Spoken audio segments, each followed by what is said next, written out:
گھنٹی کی باز گشت ابھی تک فضاؤں میں گونج رہی تھی۔ اشبا اپنی جگہ سے اٹھا اور تند بگولے کی طرح مسجد سے باہر نکل گیا۔ جب وہ بھاگتا ہوا بستی کے بڑے چوک میں سردار ابو حارث کے مکان پر پہنچا تو وہاں پریشان چہروں والے 10-15 افراد اکٹھے ہو چکے تھے۔ مزید لوگ بھی گھروں سے بھاگ بھاگ کر چوک میں پہنچ رہے تھے۔ اشبا چھلانگ لگا کر ایک بلند پتھر پر چڑھ گیا اور چلا کر بولا، بھائیو، گھوڑوں پر زینے کس لو، زلال ہمیں پکار رہا ہے۔ اتنے میں سردار ابو حارث اور عقیل بھی چوک میں پہنچ گئے۔ وہ دونوں گھوڑوں پر سوار تھے۔ اس دوران بستی کے طول و عرض سے نکاروں کی آوازیں بلند ہونے لگیں۔ ان آوازوں کا ایک ہی مطلب تھا، جہاں اور جس حال میں ہو مسلح ہو کر بڑے چوک میں پہنچ جاؤ۔ چونکہ بنی صفال کی طرف سے حملے کا خطرہ موجود تھا، لہٰذا قبیلہ بنی حنان کے چند دستے 2 روز سے بنو عمار میں موجود تھے۔ جنگ کی نوبت بجتے ہی یہ دستے گھوڑوں پر سوار چوک میں آ گئے۔ یوں لگا جیسے کسی نے خوابیدہ بستی کو سحر کے زور سے لمحوں میں آمادہ پیکار کر دیا ہو۔ نیند سے اٹھنا اور جنگ کے لیے تیار ہونا ان قبیلوں کے لیے ایک میکانکی عمل بن چکا تھا۔ دیکھتے ہی دیکھتے بنو عمار کے سینکڑوں جنگجو، جوان اور بلند ہمت بوڑھے پرجوش نعرے بلند کرتے زلال کنویں کی طرف لپکے۔ ان کے نئے حلیف بنی حنان کے گھڑ سوار اور شتر سوار دستے ان کے ساتھ تھے۔ فوج کی قیادت سردار ابو حارث کے ہاتھ میں تھی اور عقیل اس کا نائب تھا، لیکن افراتفری میں ان دونوں کو یہ خیال نہیں آیا کہ انہیں اپنے حلیف بنی حنان کی بستی میں اس حملے کی اطلاع دینی چاہیے تاکہ وہاں سے مزید فوج پہنچ سکے۔ سپہ سالار کی یہ ذمہ داری اشبا نے پوری کی۔ اس نے اپنے دوست اویس سے کہا کہ وہ میدان جنگ کا رخ کرنے کے بجائے بنی حنان کی طرف جائے اور انہیں حملے کی اطلاع دے۔ 2 میل کا فاصلہ طے کر کے جب وہ زلال پر پہنچے تو مشرقی جانب سے سرخ روشنی کا سیلاب ان کی طرف امڑ رہا تھا۔ یہ دشمن فوج کی سینکڑوں مشعلیں تھیں جو اچھلتی، ناچتی، کودتی برق رفتاری سے ان کے سروں پر پہنچ رہی تھی۔ صف بندی کا وقت نہیں تھا۔ سردار ابو حارث نے فوراً فوج کو آگے بڑھنے کا حکم دیا اور زلال کو اپنے عقب میں رکھ کر دشمن کے سامنے ڈٹ گیا۔ دشمن اب چند 100 گز کی دوری پر تھا۔ زمین دہل رہی تھی، سینے دھڑک رہے تھے اور تلواریں ہاتھوں میں مچل رہی تھیں۔ ایک طرح سے بنی صفال نے بنو عمار کا وار اس پر الٹنے کی کوشش کی تھی۔ بین اسی طرح چند ہفتے پہلے بنو عمار نے شب خون مار کر ان کی تیاریوں کو تہس نہس کیا تھا۔ اور پھر وہ قیامت کی گھڑی آن پہنچی جب دونوں متحارب گرا تلواریں سونت کر، نیزے تول کر ایک دوسرے پر ٹوٹ پڑے۔ زلال کی فضا میں پرجوش جنگی نعرے گونجے، گھوڑوں کی سموں نے چنگاریاں چھوڑیں، اونٹوں کی بھگدڑ سے زمین دہلی، بازوؤں نے حرکت کی، سروں پر بجلیاں کوندی، لوہے سے لوہا ٹکرایا، ہونٹوں سے چیخیں اور جسموں سے خون کے فوارے پھوٹ پڑے۔ پہلے ہی طوفانی مارکے میں دونوں طرف کے 20 شہ سوار خاک و خون میں لوٹ گئے۔ وہ اپنے مرنے والوں اور زخمیوں میں شعلہ جوالہ بنے ایک بار پھر حریفوں پر ٹوٹ پڑے۔ ایک دوسرے حلے میں قبیلہ بنو عمار کا شاہین صفت جوان اشبا سب سے آگے نظر آیا۔ وہ قرآنی آیات کی تلاوت کرتا، فضا کو پرجوش نعروں سے سجاتا، دوستوں کے حوصلے بڑھاتا اور دشمنوں کی ہمتیں پست کرتا۔ مخالف فوج کے قلب میں گھستا جا رہا تھا۔ اس کی تلوار برق آسمانی کی طرح گرد و نواح کو خاکستر کر رہی تھی۔ اس کی آواز میدان کے شور معشر سے بار بار ابھر رہی تھی، قدم جماؤ ساتھیو، کندھے سے کندھا ملائے رکھو، سیسا پلائی دیوار بن جاؤ۔ مگر دشمن کا زور بہت زیادہ تھا۔ وہ پوری تیاری کے ساتھ آیا تھا اور ہر طرف سے امڑا چلا آ رہا تھا۔ سردار اتبا ایک سرخ اونٹ کے گجاوے میں سوار تھا۔ وہ سر تا پا لوہے میں ڈوبا ہوا تھا اور اس کے اونٹ کو بھی زخموں سے محفوظ رکھنے کے لیے لوہے کا بوجھ پہنایا گیا تھا۔ اس کے ارد گرد رومی دستے کے جوان اور بنی صفال و بنی لہب کے خونخوار ترین جنگجو موجود تھے۔ سردار اتبا بار بار اپنی جگہ سے کھڑا ہو کر ساتھیوں کے حوصلے بڑھا رہا تھا۔ ساتھ ساتھ وہ سردار ابو حارث کو مقابل آنے کو للکار رہا تھا۔ اس کی طرح اس کا ہر لشکری انتقام میں ڈوبا ہوا تھا۔ فوج کے عقب میں ایک ٹیلے پر بنی صفال کی شیر خاں عورتیں موجود تھیں۔ وہ جنگی جذبات بھڑکانے والے شعر یک زباں ہو کر پڑھ رہی تھیں اور ان کی چلاتی آوازیں تاریک میں دور دور تک پھیل رہی تھیں۔ غرض جنگ نقطۂ عروج پر تھی اور دونوں جانب سے پورا زور لگایا جا رہا تھا۔ تلوار چلاتے چلاتے اچانک اشبا کی نگاہ بلابہ پر پڑی۔ وہ پورے جنگی لباس میں تھی اور ایک تناور کھجور کی اوٹ میں کھڑی دشمن پر تیر اندازی کر رہی تھی۔ اس نے اشبا کو دیکھا تو ٹھٹک کر رک گئی۔ وہ دونوں چند لمحوں کے لیے مبہوت ایک دوسرے کو تکتے رہے۔ بلابہ کی شفاف آنکھوں میں آنسو چمکنے لگے۔ آج اس نے بہت دنوں بعد اشبا کو دیکھا تھا۔ نامہرباں وقت نے کتنی جلدی ان میں ناقابل عبور فاصلے ڈال دیے تھے۔ کل کے ہمجولی آج کے اجنبی تھے۔ ان دونوں کے درمیان رسم و رواج اور رشتوں کی آہنی دیوار حائل ہو چکی تھی۔ اشبا نے کچھ کہنا چاہا لیکن ہونٹ تھرا کر رہ گئے۔ بلابا نے جلدی سے منہ پھیر لیا۔ یہ سب کچھ چند لمحوں کے اندر اندر ہو گیا۔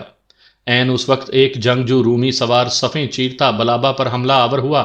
اس کی زرہ میں ایک تیر اٹکا ہوا تھا۔ اس نے بلابا کے ساتھ کھڑے ایک مجاہد کو شہید کیا، پھر اپنا وزنی کلہاڑا بلابا کی طرف اٹھایا، مگر اس وقت تک اشبا اپنی جگہ سے حرکت کر چکا تھا۔ وہ بلائے ناگہانی کی طرح رومی پر جھپٹا اور اسے دھکیلتا ہوا سینکڑوں قدم پیچھے لے گیا۔ اس جگہ گھمسان کا رن پڑا ہوا تھا اور سر پکی فصلوں کی طرح کٹ کٹ کر گر رہے تھے۔ اشبا نے اپنے مقابل رومی کو جہنم واصل کیا اور اس خونی مارکے میں شریک ہو گیا۔ دفعتاً اسے فوج کے بائیں بازو سے شور اور افراتفری کی آوازیں سنائی دیں۔ وہ واپس مڑا۔ جلد ہی اسے ایک سپاہی کی زبانی پتہ چل گیا کہ رومی پہلوان بوہان ایک طوفانی دستے کے ساتھ مشرقی جانب سے حملہ آور ہوا ہے اور اس نے بائیں بازو کے دستوں کو روند کر زلال کی دیوار تک رسائی حاصل کر لی ہے۔ یہ ایک تشویشناک صورتحال تھی۔ ضروری تھا کہ سردار ابو حارث قلب کو آگے بڑھا کر بائیں بازو پر دباؤ کم کرنے کی کوشش کرتا، مگر سردار ابو حارث کی توجہ اس طرف مبذول نہیں ہوئی۔ اشبا میدان جنگ میں چکراتا ہوا سردار کو تلاش کرنے لگا۔ پھر جلد ہی اسے سردار نظر آ گیا، مگر اس حالت میں کہ اس کی لاش ایک مردہ گھوڑے تلے دبی پڑی تھی اور کسی نے اس کی دونوں آنکھوں میں نیزے پیوست کر دیے تھے۔ اشبا نے جلدی سے سردار کا اکال کھول کر اس کے چہرے پر ڈال دیا تاکہ اس کی موت سے فوج میں بد دلی نہ پھیلے۔ ابھی اشبا دوبارہ اپنے گھوڑے پر بیٹھ ہی رہا تھا کہ اچانک اسے مہیب گڑ گڑاہٹ سنائی دی اور وہ فوراً سمجھ گیا کہ دشمن نے زلال کی مشرقی دیوار گرا دی ہے۔ وہ مقابل گھڑ سواروں سے لڑتا بھڑتا اور پیادوں کو مارتا کاٹتا مشرقی جانب بڑھنے لگا۔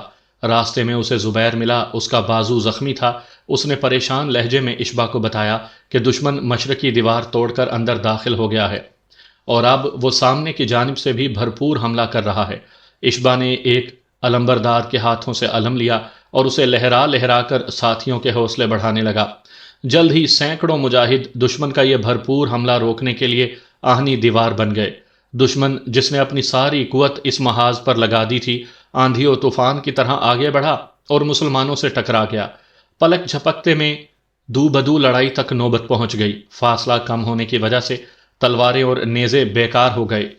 لشکری خنجر و پیش قبض نکال کر ایک دوسرے پر ٹوٹ پڑے۔ تھوڑی دیر خون ریز جد و جہد دیکھنے میں آئی، پھر مسلمان بے پناہ دباؤ کے زیر اثر پیچھے ہٹنے لگے۔ یہ نہایت پرخطر مرحلہ تھا۔ دشمن کی فوج کا ایک حصہ کنویں کی فصیل کے اندر داخل ہو چکا تھا اور کسی بھی وقت عقب سے حملہ آور ہو سکتا تھا۔ صورتحال سنگین تھی، لہٰذا بڑے نقصان سے بچنے کے لیے ضروری تھا کہ مسلمان پسپائی قبول کر لیں۔ اچھا ہوا کہ عقیل کی عقل میں بھی بات آ گئی اور وہ جو نائب سالار کے فرائض انجام دے رہا تھا، فوج کو مغربی جانب ہٹاتا ہوا دشمن اور زلال کے درمیان سے نکال لے گیا۔ دشمن آگے بڑھا اور اس نے پلک جھپکتے میں کنویں پر قبضہ کر لیا۔ مسلمان پسپا ہوتے ہوئے قریباً 1.5 میل پیچھے چلے گئے۔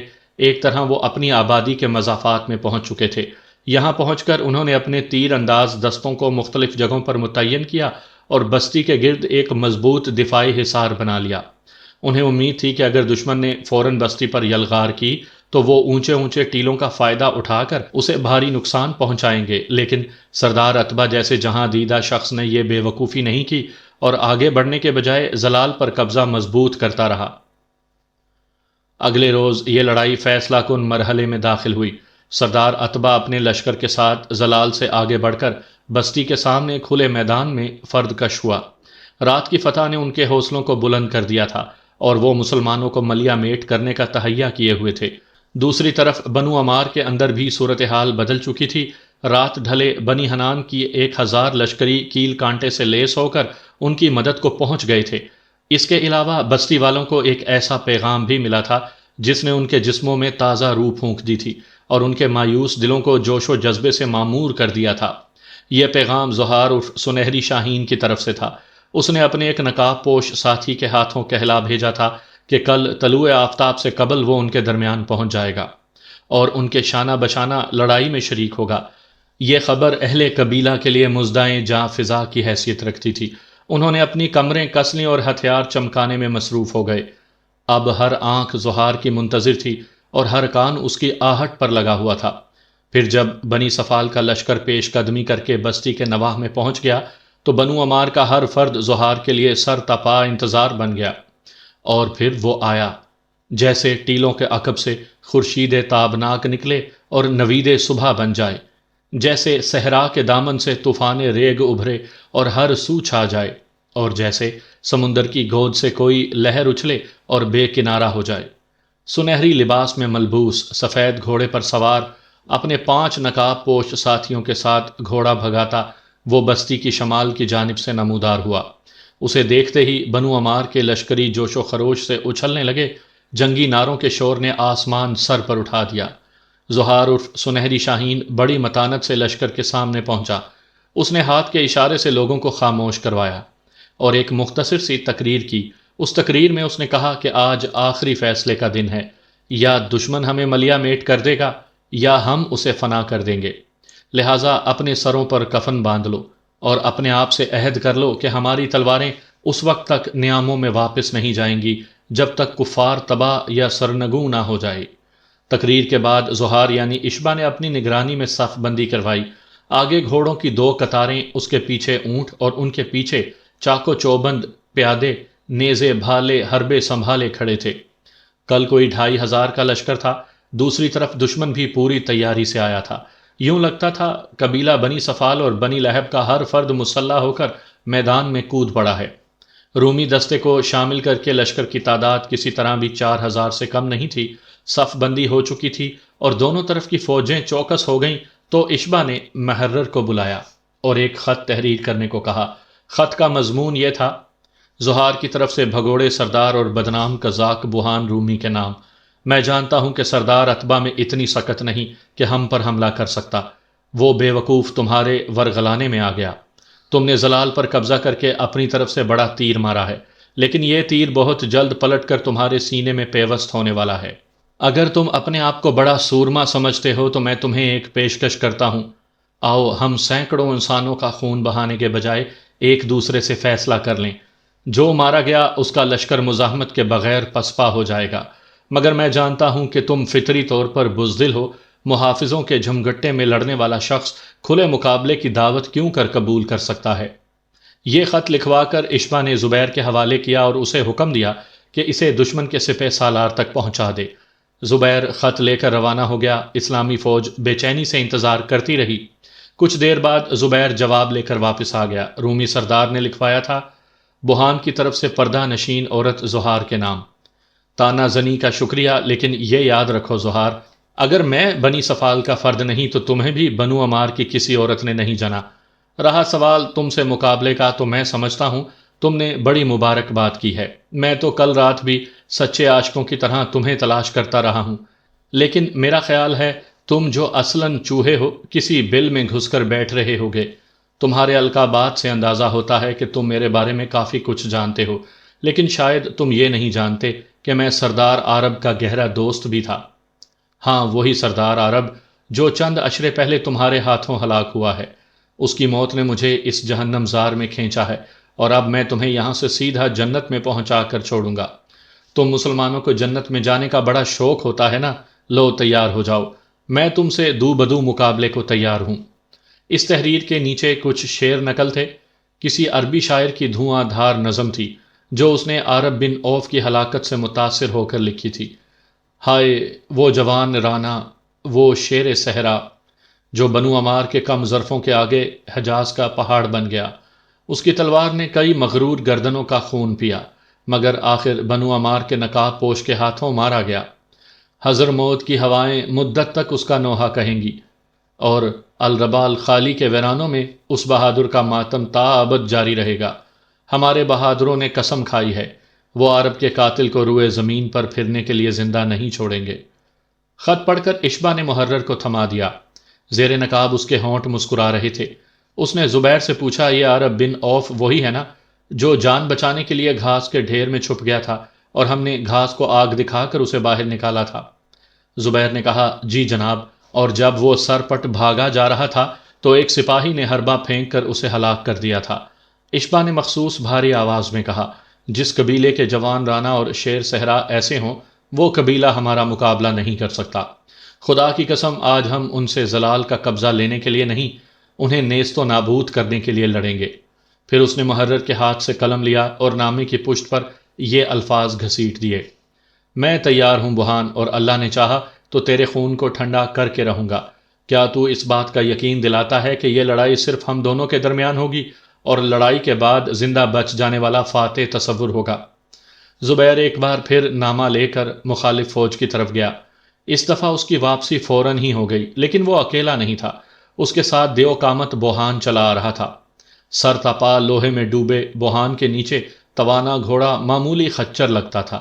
میدان کے وسط میں پہنچ کر بوہان رک گیا اور زبیر گھوڑا بھگا کے اشبا کے سامنے پہنچا۔ اس نے نامہ اشبا کی طرف بڑھایا، اس پر لکھا تھا: اے پردہ نشیں ماہ جبیں، مجھے تیری دعوت قبول ہے اور ساری شرطیں بھی منظور ہیں، اب جلدی سے آ تاکہ میں تیرے خون سے غسل کروں۔ اشبا نے نامہ پڑھ کر پھاڑ دیا، پھر میدان میں اترنے کے لیے تیار ہو گیا۔ اس اثنا میں ایک جہاں دیدہ بوڑھا لشکری بھاگتا ہوا آیا اور اشبا کے قدموں سے لپٹ گیا۔ نہیں سردار، خدا کے لیے آپ ہمارا واحد سہارا ہیں، شاید آپ اس وحشی کو نہیں جانتے، اس کے جسم میں حیوانی قوت ہے۔ شام اور روم میں لوگ اسے شیطان سمجھتے ہیں اور اس کے نام سے کانپتے ہیں۔ اشبا نے اطمینان سے کہا، اگر اس کے جسم میں حیوانی قوت ہے تو رسول اکرم صلی اللہ علیہ وآلہ وسلم عربی کے غلاموں کے جسم میں بھی ایمانی قوت سے خالی نہیں۔ آپ لوگ اللہ پر بھروسہ رکھیں، انشاءاللہ میں اسے مار کر لوٹوں گا۔ دو تنو مند نوجوانوں نے آگے بڑھ کر کہا، سردار آپ کی جان بے حد قیمتی ہے، ہم آپ کے ترکش کے تیر ہیں، آپ ہمیں استعمال کریں، باخدا ہم آپ کو مایوس نہیں کریں گے۔ اشبا نے ہاتھ کے اشارے سے انہیں بھی واپس بھیج دیا اور ہتھیار سجا کر گھوڑے پر آ بیٹھا۔ لشکریوں کے ہونٹ خشک ہو رہے تھے۔ دوسری طرف بوہان بڑی شان سے گھوڑے کو میدان میں اٹکھیلیاں کروا رہا تھا، اس کی حرکات سے بے پناہ اعتماد جھلکتا تھا۔ اشبا نے اپنے سرداروں یعنی حریفوں سے کہا، فوج کو چوکس رکھو، اگر دشمن کوئی چالاکی دکھانے کی کوشش کرے تو فوراً حرکت میں آ جاؤ، لیکن جب تک مقابلہ قواعد کے مطابق چلتا رہے دخل اندازی کی کوشش نہ کرنا۔ زمانہ جاہلیت میں ہر قبیلے کا اپنا اپنا رئیس ہوتا تھا، اگر رئیس خود اپنے قبیلے کی فوج لے کر جاتا تو وہ کسی دوسرے شخص اور عموماً اپنے کسی قریبی عزیز کو فوج کا امیر مقرر کرتا۔ ایسے سردار لشکر کو منکسب کہتے ہیں۔ ہر منکسب کے ماتحت 5 عریف ہوتے ہیں اور ہر عریف 10 یا 7 آدمیوں پر افسر ہوتا۔ ابتدا میں انہی اصولوں پر عمل کیا گیا۔ ایک سردار نے کانپتے لہجے میں کہا، سالار آپ کو کچھ ہو گیا تو ہمارے لیے کیا حکم ہے؟ اشبا نے کہا، ہم عہد شکنی نہیں کریں گے، میں چاہوں گا کہ اس صورت میں آپ وقتی طور پر زلال کی واپسی کا خیال دل سے نکال کر بستی واپس لوٹ جائیں۔ ہاں اگر وہ بستی پر حملہ کریں تو پھر انہیں منہ توڑ جواب دیا جائے۔ میرے بعد تمہارا سالار عقیل ہوگا، اور اگر عقیل نہ رہا تو زبیر، اور اگر وہ نہ رہا تو ابو حارث کے گھرانے میں سے کسی کو سردار چن لینا۔ یہ کہتے ہوئے اشبا نے ایک نظر اپنی فوج کی طرف دیکھا۔ کسی کو معلوم نہیں تھا کہ وہ کیا دیکھ رہا ہے، صرف وہ جانتا تھا کہ اس کی نظریں بلابہ کو تلاش کر رہی ہیں، مگر اس ہجوم میں اسے بلابہ دکھائی نہیں دی۔ اس نے ساتھیوں کو خدا حافظ کہا اور گھوڑے کو ایڑ لگا کر تیزی سے میدان کی طرف بڑھا۔ اسے آتا دیکھ کر بوہان اپنا گھوڑا روک کر اور ہوشیار ہو کر بیٹھ گیا۔ آگ برساتے سورج کے نیچے دہکی ہوئی ریتلی زمین پر 2 بہادر جنگجو ایک دوسرے کے سامنے کھڑے تھے۔ اشبا نے خود کے نیچے سنہری نقاب باندھ رکھا تھا، خود اور نقاب کے درمیان میں سے صرف اور صرف اس کی آنکھیں نظر آتی تھیں۔ سنہری لبادے کے اوپر وہ ایک جوشن پہنے ہوئے تھا، جوشن کے اوپر دل کے مقام پر یہ قرآنی آیات لکھی تھیں، نصر من اللہ و فتح قریب۔ اسی طرح اس کے خود پر بھی مختلف آیات کنندہ تھیں۔ دوسری طرف بوہان سر تپا لوہے میں غرق تھا، اس کی سیدھی اور لمبی رومی تلوار گھوڑے کے بائیں پہلو سے لٹک رہی تھی، جبکہ اشبا کی خمدار تلوار نیام میں تھی۔ دونوں کے ہاتھوں میں چمکدار نیزے تھے، درمیانی فاصلہ کوئی 50 قدم تھا۔ بوہان بار بار حکارت اور تمسخر سے زمین پر تھوک رہا تھا، پھر اچانک اس نے گھوڑے کو ایڑ لگائی اور اشبا کی طرف لپکا۔ اشبا نے بھی لگام جھٹک کر گھوڑے کو ہوا کر دیا۔ دونوں گھوڑے آمنے سامنے سے ایک دوسرے کی طرف بڑھے۔ اشبا نے تڑپ کر بوہان پر وار کیا، دوسری طرف بوہان نے بھی نیزے کو حرکت دی، مگر دونوں ایک دوسرے سے بچتے ہوئے سیدھے نکل گئے۔ گھوڑے گھما کر انہوں نے ہتھیار تولے اور ایڑ لگا کر پھر ایک دوسرے کی طرف لپکے۔ اس دفعہ اشبا مد مقابل کو ایک معمولی زخم لگانے میں کامیاب رہا۔ گھوڑے پھر سیدھے نکلتے چلے گئے۔ دونوں سواروں نے یہ عمل 4-5 مرتبہ دہرایا۔ آخر بوہان نے ایسا وار کیا کہ اشبا خود کو بچاتا گھوڑے سے نیچے آ رہا۔ بنی صفال نے فلک شگاف نعرے لگائے، مگر جلد ہی ان کے نعرے حلق میں گھٹ گئے۔ اشبا نے لیٹے لیٹے بوہان کے گھوڑے کی لگام تھام لی تھی۔ پھر اس نے ایسا جھٹکا دیا کہ گھوڑا اپنے بھاری بھرکم بوجھ سمیت زمین پر آ رہا۔ اس دفعہ اللہ اکبر کے فلک شگاف نعروں نے فضا کو گرما دیا۔ اشبا نے بے انتہا پھرتی سے بوہان پر تلوار کا وار کیا، جو اس نے اپنی تانبے کی ڈھال پر روکا۔ پھر تڑپ کر کروٹ بدلی اور اپنی خرجین سے خوفناک کلہاڑا نکال لیا۔ اشبا نے بوہان کے ہاتھ میں کلہاڑا دیکھا تو ڈھال سنبھال کر اس پر ٹوٹ پڑا۔ زبردست مقابلہ شروع ہو گیا۔ خاموش فضا میں صرف لوہا ٹکرانے کی صدا باقی رہ گئی۔ اشبا کو اندازہ ہو چکا تھا کہ بوہان کو اپنی قوت پر بے پناہ بھروسہ ہے اور وہ اسے تھکانے کے لیے بلی چوہے کا کھیل کھیل رہا ہے، لہٰذا اشبا نے بھی اپنا انداز بدل لیا تھا۔ وہ وار ضرور کر رہا تھا مگر شدت سے نہیں۔ کچھ دیر یہی سلسلہ جاری رہا، پھر اچانک بوہان نے اپنا انداز بدلا اور قدم جما کر پوری خوفناکی کے ساتھ اشبا پر حملہ آور ہوا۔ اس کے حملوں کی شدت اشبا نے اپنی ڈھال پر محسوس کی اور سمجھ گیا کہ فیصلہ کن مرحلہ آ گیا ہے۔ بوہان چیخ چیخ کر اس پر حملہ کر رہا تھا اور اس کی آنکھوں سے چنگاریاں پھوٹ رہی تھیں۔ اب اشبا نے بھی اپنا اصل روپ دکھایا۔ اس نے بوہان کا ایک بھرپور وار بچا کر تلوار کی طوفانی ضرب بوہان کی ڈھال پر لگائی۔ لمبوتری رومی ڈھال کا ایک ٹکڑا کٹ کر دور جا گرا۔ اسی تندی سے اشبا نے دوسرا وار کیا اور بوہان اسے ڈھال پر لیتے لیتے لڑکھڑا گیا۔ اسے لڑکھڑاتا دیکھ کر مسلمانوں نے پرجوش نعرے بلند کیے اور بنی صفال کے لشکر میں سناٹا چھا گیا۔ بوہان کی آنکھوں میں حیرت نظر آ رہی تھی۔ وہ بھی لڑکھڑا کر سنبھلا بھی نہ تھا کہ اشبا نے چند قدم بھاگ کر ایسی بھرپور ٹانگ بوہان کی ڈھال پر رسید کی کہ وہ ڈھال سمیت الٹ کر دور جا گرا۔ اشبا اس کی طرف لپکا مگر وہ حیرت انگیز پھرتی کے ساتھ کھڑا ہوا اور اشبا سے لپٹ گیا۔ زبردست زور آزمائی کے دوران وہ اشبا کا نقاب نوچنے کی کوشش کر رہا تھا۔ اچانک اشبا نے اسے دھکا دے کر دور پھینک دیا۔ اس سے پیشتر کہ وہ اٹھتا، اشبا نے ایک قابل دید جست بھری اور اڑتا ہوا اپنے گھوڑے پر آیا۔ بوہان بھی اٹھ کر اپنے گھوڑے کی طرف بھاگا مگر وہ اشبا جیسی پھرتی نہ دکھا سکا۔ اشبا نے اسے راستے میں جا لیا اور نیزے کی بھرپور ضرب اس کی کمر پر رسید کی۔ نیزہ زرہ توڑ کر اس کے گوشت میں گھس گیا اور وہ کرا کر اوندھے منہ گرا۔ اشبا نے رکابوں پر کھڑے ہو کر اپنا نیزہ بلند کیا تاکہ اس موذی پر فیصلہ کن وار کر سکے، مگر اس وقت اس پر دشمنوں کی طرف سے تیروں کی بوچھاڑ ہو گئی۔ گھوڑا ہنہنایا اور اشبا سمیت الٹ گیا۔ یہ منظر دیکھ کر مسلمان قابو سے باہر ہو گئے۔ انہوں نے غضبناک نعرہ بلند کیا اور پوری رفتار سے دشمن کی طرف بڑھے۔ دشمن بھی حرکت میں آ چکا تھا۔ دونوں لشکر طوفان کے تند ریلوں کی طرح ٹکرائے اور خون ریز جنگ ہونے لگی۔ ہتھیاروں کی جھنکار اور زخمیوں کی چیخ و پکار سے صحرا کانپنے لگا۔ گرد و غبار کے دبیز بادلوں نے ہر شے کو ڈھانپ لیا۔ پرجوش مسلمانوں نے سر پر کفن اور ہتھیلیوں پر جانیں رکھ لی تھیں، اور اب اس میدان کارزار سے ان کی ایک ہی مانگ تھی، فتح یا شہادت کی موت۔ اور پھر حق کی بالادستی ظاہر ہونے لگی۔ باطل کے قدم اکھڑنے لگے۔ کفار میں بد دلی نظر آئی، ان کی مزاحمت ماند پڑی، اور پھر اچانک وہ سینکڑوں لاشیں اور زخمی چھوڑ کر بھاگ نکلے۔ مسلمانوں نے خارا شگاف نعرے بلند کیے اور عقابوں کی طرح ان پر جھپٹے۔ ایک سنہری عقاب نے ان سب کو عقاب صفت بنا دیا تھا۔ ان کے تمتماتے چہروں کافروں کا انجام لکھ دیا تھا، اور اب وہ قبروں تک دشمن کا پیچھا کرنا چاہتے تھے۔ شاید زلال تک پہنچ کر کفار کے پاؤں جم جاتے، لیکن راستے میں بنو عمار کے ستاروں کو اپنا چاند نظر آ گیا۔ انہوں نے سنہری شاہین کو دیکھا کہ وہ زخمی ہونے کے باوجود گھوڑے پر سوار ان کی قیادت کر رہا ہے۔ اس کے ہاتھ میں اسلامی پرچم لہرا رہا تھا اور ہاتھ میں صف شکن تلوار تھی۔ یہ منظر دیکھ کر اہل قبیلہ کے سینے جوش سے لبریز ہو گئے۔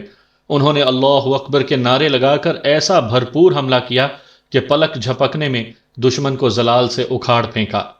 کنویں سے محروم ہوتے ہی کفار کے حوصلے بھی یکسر ٹوٹ گئے۔ وہ حواس باختہ بھیڑوں کی طرح اپنے علاقے کی طرف بھاگتے چلے گئے۔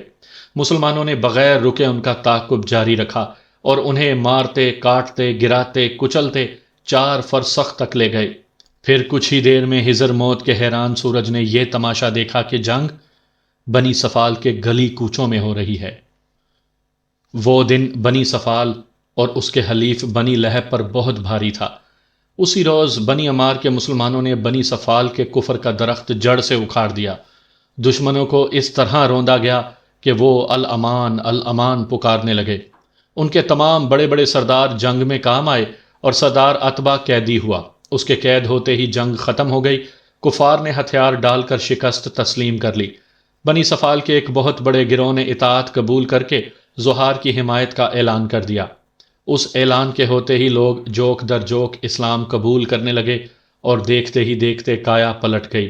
بنی لہب کا نیا سردار جو جنگ میں بچ گیا تھا زحار کے سامنے حاضر ہوا اور زحار کی اطاعت قبول کر کے اپنے تمام ساتھیوں سمیت دائرہ اسلام میں داخل ہو گیا۔ کفر ٹوٹا تو دلوں پر خدا کی رحمت موسلا دھار برسنے لگی، ذہنوں میں انقلاب برپا ہوا اور زبانوں پر کلمہ طیبہ جاری ہونے لگا۔ 3 روز کے اندر اندر ارد گرد کے کئی چھوٹے قبائل مشرف با اسلام ہو گئے اور حضر موت کے اس دور دراز علاقے میں زحار عرف سنہری شاہین کے نام کا ڈنکا بجنے لگا۔ لوگوں نے متفقہ طور پر زحار کو اپنا سردار مان لیا اور اس کا ہر حکم بجا لانے کا عہد کیا۔ زحار یہ ذمہ داری قبول کرنے سے انکاری تھا، لیکن اس کی شخصیت میں ایسی پراسرار کشش تھی کہ لوگ اس کے دیوانے ہو رہے تھے۔ آخر اس نے اس شرط کے ساتھ سرداری قبول کر لی کہ ہر قبیلے اور بستی کا اپنا سردار برقرار رہے گا اور اپنے اندرونی معاملات کو مقامی طور پر طے کرنے کی کوشش کرے گا۔ اب لوگوں کا ایک ہی مطالبہ تھا، وہ اپنے محبوب سردار کی شکل دیکھنا چاہتے تھے، لیکن اس مطالبے پر اشبا نے یکدم سخت رویہ اختیار کیا۔ اس نے ٹھوس لہجے میں کہا، میرے عزیزو، میں پہلی اور آخری بار تم سے ایک بات کہنا چاہتا ہوں، زندگی میں پھر کبھی مجھ سے یہ مطالبہ نہ کرنا۔ تمہارے لیے میری مشکل سے زیادہ اہمیت میرے کام کی ہونی چاہیے، اور اگر کبھی تم دیکھو کہ میں علاقے کے مفاد کو نقصان پہنچا رہا ہوں تو یہ سرداری میرے منہ پر مار کر مجھے نظروں سے اوجھل کر دینا۔ لوگ بے قرار ہو کر زحار کے حق میں زوردار نعرے لگانے لگے۔ جنگ کے بعد سے بوہان غائب تھا۔ زخمیوں اور لاشوں میں اسے ڈھونڈنے کی بہت کوشش کی گئی مگر کچھ پتہ نہ چلا تھا۔ اس کے رومی دستے کے 60 افراد گرفتار ہوئے تھے جبکہ باقی مارے گئے یا فرار ہو گئے تھے۔ ان 60 افراد کو پایا زنجیر قید خانے میں ڈال دیا گیا۔ شورا کے مشورے سے اشبا نے سردار اتبا کو سزائے موت سنائی۔ اس مالون نے سردار ابو حارث کی کنواری بیٹیوں کی بندر بانٹ کا منصوبہ بنایا تھا، لہٰذا اسے سردار کی بیٹیوں کے سپرد کر دیا گیا تاکہ وہ اس سے اپنے باپ کا انتقام لے سکیں۔ سردار اتبا یہ فیصلہ سن کر گالیاں بکنے لگا اور مسلمانوں کو غلیظ القابات سے نوازنے لگا۔ اس کی دشنام تراز زبان کو ہمیشہ کے لیے بند کرنے کی خاطر اس کے منہ میں گرم ریت بھر دی گئی۔ پھر سردار کی دونوں بیٹیوں نے ایک ایک دہکا ہوا نیزہ اس طرح اس کی آنکھوں میں اتارا کہ کھوپڑی تک گھس گیا۔ اس نے چلا کر دم توڑ دیا۔ قید ہونے کے بعد اتبا نے بڑے فخر سے اقرار کیا تھا کہ اس نے ابو حارث کو اپنے ہاتھوں سے مارا ہے۔ 2-3 ہفتے میں اشبا نے علاقے کا انتظام و انصرام درست کیا۔ شورا کی رائے سے اس نے اپنے عزیز دوست اور صالح نوجوان زبیر کو اپنا نائب مقرر کیا اور بنو عمار کی بستی میں باقاعدگی سے امور سر انجام دینے شروع کیے۔ پھر ایک روز اس نے مجلس شورا کو بتایا کہ اسے ایک ضروری کام کے سلسلے میں 2-3 ماہ کے لیے کہیں جانا ہے، لہٰذا زبیر ان کا امیر ہوگا۔ اس واقعے کے ٹھیک 7 روز بعد ایک دوپہر اشبا اپنے گھر میں ماں سے مخاطب تھا، امی جان، میرے دل میں عمرے کی تمنا مچل رہی ہے۔ اس کے علاوہ مجھے مدینے میں ایک ضروری کام ہے، اس لیے آپ سے کچھ دنوں کی رخصت چاہتا ہوں۔ سرات نے محبت سے کہا، مجھے نہیں بتاؤ گے وہ کام کیا ہے؟ جواب میں اشبا نے حضرت بن عمر بن عبدالعزیز کا خط کھول کر ماں کے سامنے رکھ دیا اور اسے اس بارے میں تفصیل سے بتانے لگا۔ ان کی یہ گفتگو تا دیر جاری رہی۔ اشبا کی طرح سرات کی آنکھوں سے بھی فکر مندی اور اضطراب جھانکنے لگا۔ آخر اس نے اشبا کے سر پر ہاتھ پھیرتے ہوئے کہا، بیٹے، تم ایک نیک مقصد کے لیے جا رہے ہو، اس لیے روکوں گی نہیں، لیکن تم زبیر کو اپنے ساتھ لے جاتے تو بہتر تھا۔ اشبا نے کہا، امی، آپ جانتی ہی ہیں اسے سردار زحار کی طرف سے اہم ذمہ داری سونپی گئی ہے، وہ خواہش کے باوجود جا نہیں سکتا۔ ہاں، میں نے اویس کو تیار کر لیا ہے۔ سرات نے کہا، اویس دلچسپ ہم سفر تو ضرور ہے لیکن غیر ذمہ دار بھی ہے۔ پہلے بھی ایک دفعہ وہ سفر کے دوران گم ہو گیا تھا اور تم اسے ڈھونڈتے ڈھونڈتے عدن جا پہنچے تھے۔ اشبا نے مسکرا کر کہا، نہیں، اس دفعہ ایسا نہیں ہوگا، اس نے مجھے پختہ یقین دلایا ہے، ویسے میں اپنے ساتھ 2 اور ساتھیوں کو بھی لے جا رہا ہوں۔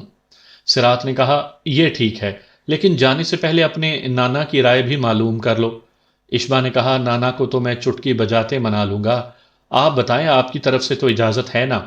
سرات نے ہتھیار ڈالتے ہوئے کہا، ٹھیک ہے لیکن… اچانک وہ کچھ کہتے کہتے خاموش ہو گئی۔ اس کی آنکھوں سے گہری اداسی جھانکنے لگی تھی۔ اشبا فوراً سمجھ گیا کہ ماں کو چچا طلحہ اور بلابہ کا خیال آ گیا ہے، اور اس کے ساتھ ہی وہ سب کچھ ان کی نگاہوں میں گھومنے لگا جو اب تک وقوع پذیر ہو چکا ہے۔